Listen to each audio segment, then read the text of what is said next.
Hey guys, welcome back to my YouTube channel. Today I'm making cucumber and watermelon smoothie. For this recipe you'll need 2 English peeled cucumbers and some fresh watermelon.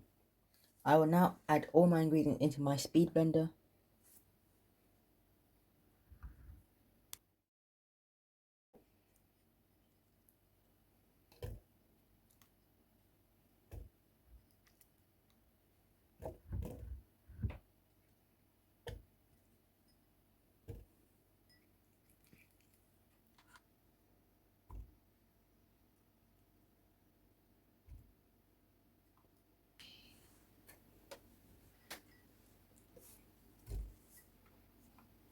These watermelons are very high in lycopene.